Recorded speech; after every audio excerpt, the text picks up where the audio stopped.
this future where I'm living a life filled with purpose, joy, and abundance, I wake up each day feeling energized and motivated to tackle whatever comes my way. To bring this vision to the present moment, I'll visualize myself letting go of certain self-discipline habits that might be holding me back. I'll replace them with new habits that will propel me towards success and fulfillment. Letting go of procrastination. I release the habit of putting off important tasks and embrace the habit of tackling them head-on, prioritizing my goals and aspirations. Releasing negative self-talk. I let go of self-doubt and replace it with self-affirming thoughts and positive self-talk that boost my self-esteem and confidence. Eliminating time-wasting activities. I eliminate activities that consume my time without offering meaningful returns. Instead, I commit to activities that align with my goals and values, helping me make the most of my time. Dropping perfectionism. I release the tendency to obsess over perfection and instead focus on progress and learning from my mistakes. Letting go of fear of failure. I release the fear of failure, understanding that it's a natural part of the journey toward success. I embrace failures as valuable learning experiences, replacing distractions with focus. I replace distractions like excessive screen time with laser-focused work and presence in each moment. Cultivating a healthy lifestyle. I let go of unhealthy habits and replace them with exercise, proper nutrition, and self-care to maintain my physical and mental well-being. Building positive relationships. I release toxic relationships and foster positive supportive connections that uplift and inspire me. Setting clear goals. I let go of ambiguity and uncertainty in my life, replacing it with clear, actionable goals that provide a sense of purpose and direction. Practicing gratitude. I release negativity and replace it with daily practices of gratitude to maintain a positive outlook on life. The power of choice. You have power over your mind, not outside events. Realize this and you will find strength. This quote emphasizes the importance of focusing on what you can control, which is your own mind and choices. Accepting the present moment. Do not act as if you were going to live 10,000 years. Death hangs over you. While you live, while it is in your power, be good. This reminds us of the impermanence of life and encourages us to make the most of the present moment. Resilience and endurance. The impediment to action advances action. What stands in the way becomes the way. This Stoic principle teaches us that challenges and obstacles are opportunities for growth and improvement. Self-reflection. Dwell on the beauty of life. Watch the stars and see yourself running with them. Regular self-reflection and contemplation can help you align your actions with your values and aspirations.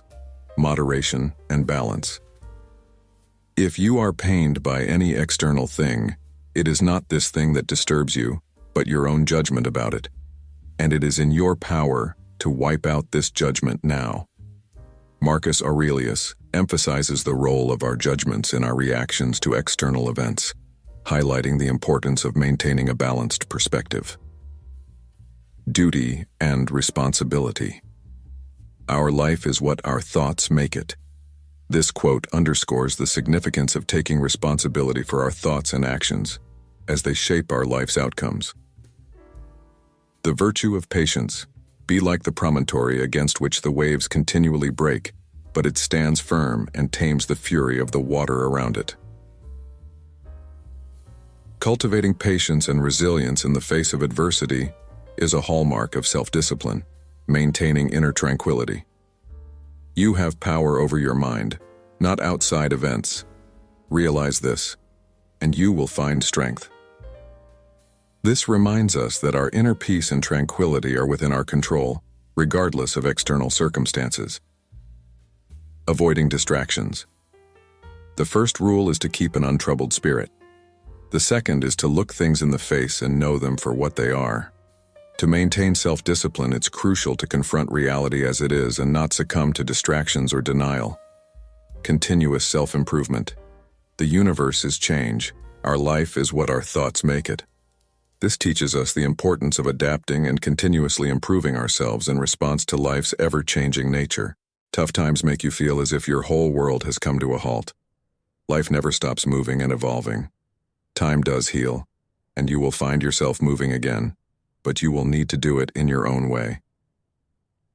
Hardships are part of growing.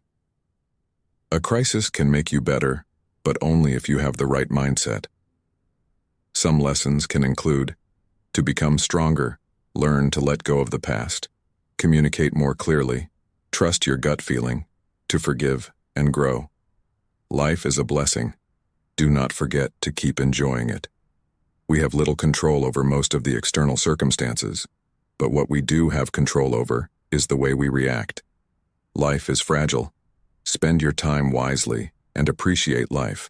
Life is meant to be lived, deeply felt, and enjoyed.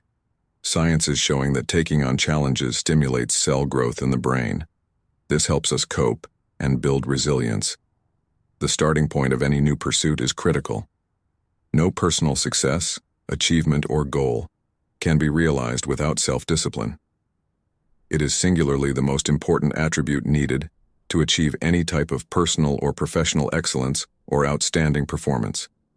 We often learn the hard way that our world is ruled by external factors. No process takes place overnight. Just as it takes time to build muscle, so does it take time to develop self-discipline. The more you train and build it, the stronger you become.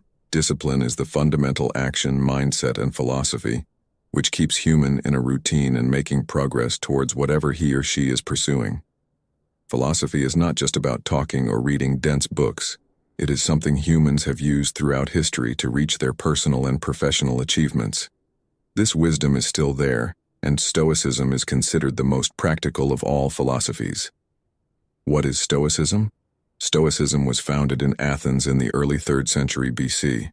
The 4 virtues of Stoicism are wisdom, justice, courage, and temperance. The central wisdom is that happiness and judgment should be based on behavior rather than words. Temperance is subdivided into self-control, discipline, and modesty. Stoicism sets out to remind us of how unpredictable the world can be, how brief our moment of life is, how to be steadfast and strong, and in control of yourself. The source of our dissatisfaction lies in our impulsive dependency on our reflexive senses rather than logic. Stoicism was famously practiced by ancient Stoic philosophers who came from almost every imaginable background. One was a slave, another was emperor, one was a water carrier, another a famous playwright. Some were merchants, others were independently wealthy. Some were senators and others were soldiers. What they all had in common was the philosophy that they practiced. Whether they were chafing under the shackles of slavery or leading the Roman army, they focused not on the external world but on what was solely in their own control, their own thoughts, their own actions, their beliefs. The most influential Stoics were Epictetus, Seneca, and Marcus Aurelius. Roman Emperor Marcus Aurelius, born nearly 2 millennia ago, is perhaps the best-known Stoic leader in history. Marcus Aurelius, the emperor of the Roman Empire, the most powerful man on earth, sat down each day to write himself notes about restraint, compassion, and humility. The second most prominent Stoic in history is Seneca, who was born in southern Spain over 2,000 years ago and educated in Rome. He was the son of Seneca the Elder, a well-regarded Roman writer, as well as later in his life, uncle to the poet Lucan. Seneca pursued a career in politics and became a high-ranking financial clerk. Seneca, when Nero turned on him and demanded his suicide, could think only of comforting his wife and friends. Epictetus was born nearly 2,000 years ago in Hierapolis, present-day Pamukkale in Turkey, as a slave in a wealthy household. Epaphroditus, his owner, gave him the permission to pursue liberal studies, and it is how Epictetus discovered philosophy through the Stoic Musonius Rufus, who became his teacher and mentor. Later, Epictetus obtained his freedom shortly after Emperor Nero's death and started teaching philosophy in Rome for nearly 25 years. Epictetus endured the horrors of slavery to found his own school, where he taught many of Rome's greatest minds. Stoicism doesn't concern itself with complicated theories about the world, but with helping us overcome destructive emotions and act on what can be acted upon. The key of Stoicism is an action. not endless debate. The Stoics were writing honestly, often self-critically, about how they could become better people, be happier, and deal with the problems they faced. You can see how practicing misfortune makes you stronger in the face of adversity, how flipping an obstacle upside down turns problems into opportunities, and remembering how small you are keeps your ego manageable and in perspective. Stoics were all men of action. Marcus Aurelius wrote to himself a simple and effective reminder to help him regain perspective and stay balanced. Run down the list of those who felt intense anger at something, the most famous, the most unfortunate, the most hated, the most whatever. Where is all that now? Smoke, dust, legend, or not even a legend. Think of all the examples and how trivial the things we want so passionately are. Luckily, we still have access to these ideas, despite the fact that many of the greatest Stoics never wrote anything down for publication. Meditations is the only document with the private thoughts of the world's most powerful man, Marcus Aurelius, giving advice to himself on how to make good on the responsibilities and obligations of his positions. Trained in Stoic philosophy, Marcus Aurelius stopped almost every night to practice a series of spiritual exercises, reminders designed to make him humble, patient, empathetic, generous, and strong in the face of whatever he was dealing with. Stoicism has been practiced by kings, presidents, artists, writers, entrepreneurs, and many others. Both historical and modern men illustrate Stoicism as a way of life. George Washington was introduced to Stoicism by his neighbors at age 17, and afterwards put on a play about Cato to inspire his men in that dark winter at Valley Forge. Thomas Jefferson had a copy of Seneca on his nightstand when he died. The economist Adam Smith's theories on the interconnectedness of the world, capitalism, were significantly influenced by the Stoicism that he studied as a schoolboy under a teacher who had translated Marcus Aurelius's works. The political thinker John Stuart Mill wrote of Marcus Aurelius and Stoicism in his famous treatise, On Liberty, calling it the highest ethical product of the ancient mind. Theodore Roosevelt, after his presidency, spent 8 months exploring the unknown jungles of the Amazon, and of the 8 books he brought on the journey, 2 were Marcus Aurelius' Meditations and Epictetus' Enquiry, How to Build Self-Discipline. Most often our ego runs away from anything that reminds us of the reality that sits at odds with the comfortable narrative we have built for ourselves. The starting point of any new pursuit is critical. Stoicism is no different. Stoicism is a tool that we can use to become better in our craft, better friends, and better people. No personal success, achievement, or goal can be realized without self-discipline. It is singularly the most important attribute needed to achieve any type of personal or professional excellence or outstanding performance. We often learn the hard way that our world is ruled by external factors. No process takes place overnight.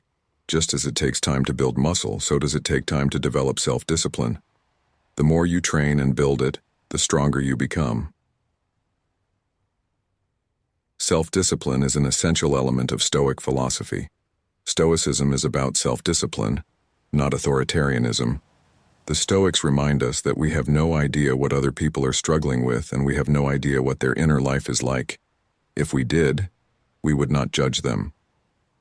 What we can learn from writings of Marcus Aurelius on how to build self-discipline.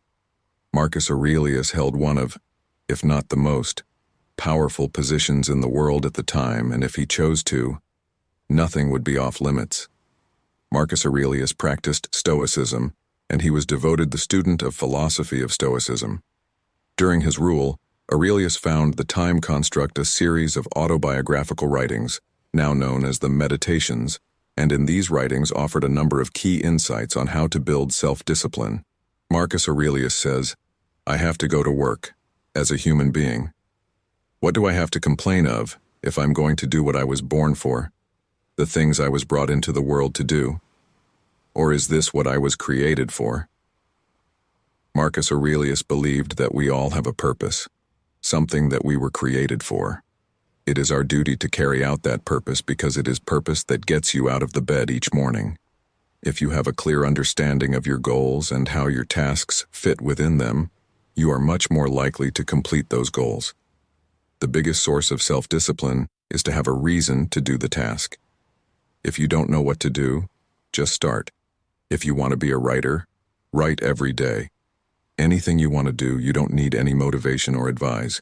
Just start practicing something you are interested in and tackle every day as it comes, because it is your purpose that will give you an internal desire, drive, and motivation to propel you forward towards your goal.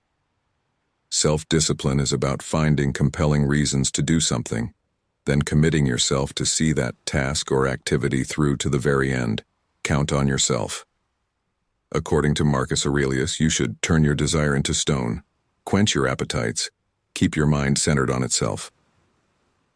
After you have a solid purpose, it is time to build a practical plan of action to help you accomplish your goal.